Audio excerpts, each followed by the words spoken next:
Lahat-lahat ang mga yun. Mga bag nila maliliit lang pero ang bibigat. Ay, marami din pa. Kasi binasag na lahat ang mga lahat. Basta lahat. Lahat.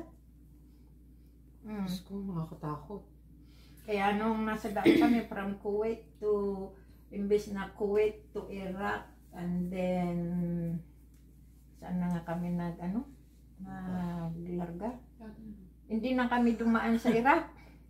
Yung driver, para madali daw kaming makarating doon sa inilabas, diniretso na kami, hindi na kami nag-report sa embassy natin sa Iraq.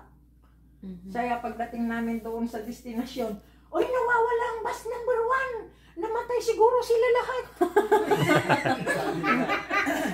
Ay, buti pinapayagan kasi di ba yung sa border kailangan mag-check ng mga passport? Doon nga, kaya may binaba na 2 Pilipinas sa saan na nga yun? Syria? Lebanon? May Jordan? Jordan. Before Jordan, may nag-check na lahat ng mga papel. May 2 Pilipina na wala. Pinababa sila? Pinababa sila. Ay, hindi ko hawa naman. Umiiyak sila kasi wala ka naman magagawa kasi nakatanga ka lang na sana hindi ikaw ang pupulutin yung ganun na lang. Taga La Union at saka taga... So, paano yun? Di babalik sila? Ibabalik sila sa pinanggalingan? Hindi na namin alam kung saan sila dinala. Ay, ina. 2 sila. Dapat sinama na lang, no? Tino? Walang may paki... Kasi yun yung mga wala yung mga amo na nag-iskapo na dala-dala ang mga pati yung ng mga... Tapos iniwan na lang sila? Ay, loko. Hindi katulad ng amo ko na sila pa yung nag-ayos lahat. Sabi na yung amo kong babae ang naghanda doon sa bag ko na mali mga inumin ko, mga biscuit ko. Naksa mo na ang bait ng amo natin. Kaya yung kasama mong doon? Ay, ang Sri Lanka na kinuha nilang kasama kong katulong dahil 3 na yung bata. Ay, mahaba ang buhok niya eh. Sinabi pa naman niya na kinakilambutsin ko si amo kong lalaki. Inilis-lis ko yung kahit malamig na malamig. Pinulot ko yung buhok eh. Pinaikot ko.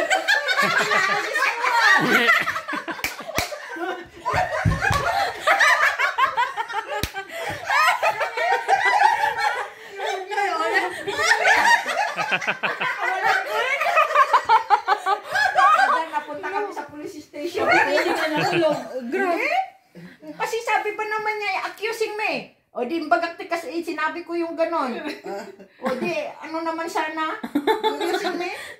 Tapos tinuro-turo ko sa amo kong lalaki. You can prove it, you. Sabi ko, do we have a relationship?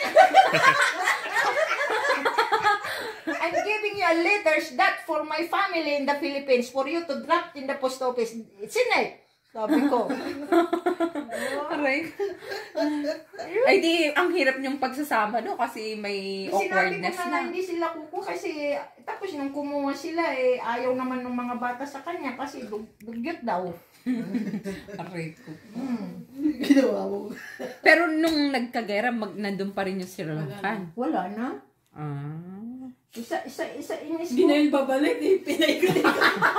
Sabi ko, nung dinala kami sa police station, sabi ko, nung lumabas na kami, sabi ko sa amo kong lalaki, choose one, she or me. Sabi ko, if we together, I will kill her. Wala yun, si Rom. Kaya siguro mabait sa yung amo kasi natakot sa'yo. Ikaw mo naman eh. Sabi niya, delikado to. Baka patayin tayo nito. Kaya pala ang bait ng amo sa inyo eh. Choose one. Matapang pala sa sabi niya. Susunod mong gagawin. Ang lalaki mo lang tao. Ang lalaki nila. Kawawa naman yung Sri Lanka. Wala na akong magawa. Gumawa siya ng kalukuhan eh. Paano nalaman na gano'n ang kwento niya? Yung pala, nung inano na ng amo, hindi na sa inuwi eh. Dinala na doon sa nalulan ng amo kong lalaki. Ayaw na ipakita sa akin kasi sabi ko, I will kill her. Aray ko sa ate. Yung accusing niya na gano'n, sobra yun ha. Sa bagay, oo. Paano naging nalaman na gano'n ang ina-accuse niya? Sino nagsumbong sa'yo? Sinabi niya doon sa amo kong babae. Kinonfront ka ng babae? Oo, tapos pinag-usapan ng pamilya ni babae. Oo, hindi ba nakakaano yan? Oo, eh. Sa bagay. Sabi ko, Buti nga't hindi naniwala yung among babae. Kasi di ba may ibang ganun talagang... Bigla ka nang padapot sa Oo. pulis. Bigla ka na lang. dinala kami sa police station. Eh, nagpaliwanag yung Sri Lanka, bakit nangyari yung ganon. Eh di, hanggang sa naririnig ko, inano siya, yung inaano, Pinapalo. yung parang latigo. Oo. Slash. Tapos sabi ko, delikado na to. O di, nung pagpasok ko, siyempre nag-greet ako. O, di pinaupo ako, di sinabi ko kung ano ang nangyari. Oh, ang laki naman talang, ang ano naman yung akusasyon niya kasi eh. Sa bagay. That is too much. Buti mabait yung among babae, hindi naniwala. Kasi ang iba maniniwala na kagad kahit hindi ka pa nakakapag-explain. Harapan ng pamilya na ginanyan ko si lalaki, oh. You know what is that letter? Kasi ang sabi niya, sinusulatan ko raw sa amo kong lalaki. Inaabot ko yun na email niya eh. Oh. Baka sinisiraan ka niya kaya gusto niya posisyon mo. Siguro. Pero nagkamali siya. Parehas lang naman din sila dyan. Buti na lang mo, hindi mo ganun ka. Aray ko. Kaya pala takot yung among lalaki eh. Grabe pala ikato si Wilma. Di ba yung mga buhok nila laging nakapuni-punitil ng mahaba? Na gano'n, ang galing hawakan na. Ginano ko.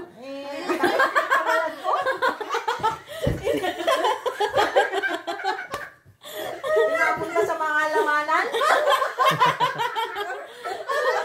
Loko talaga. Yung accuse ba naman niya na gano'n? Basta yung balato namin, huwag mong kalimutan. Going back to Balato.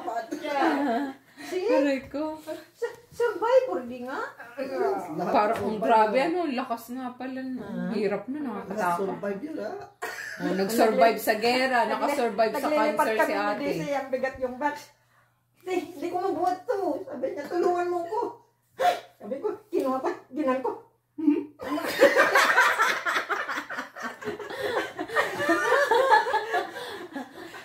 Ikaw ba yung pakayayon, malakas? Oo naman, hindi naman nanghina yung ano ko. Makas ka siya. Kala ko masakit ang Ganyan mo ulo ngayon, ko. Akala ko may mga sakit na yung buto-buto mo. Minsan. Oh, alala pa natin. Okay, si Mama eh. Oh, Pwede pa daw si Ate Wilma mag-asawa, kaya nga nagpagupit siya ng buhok. takot lang nila. Baka tama yung balimbang mo na Aray ko. Aray ko.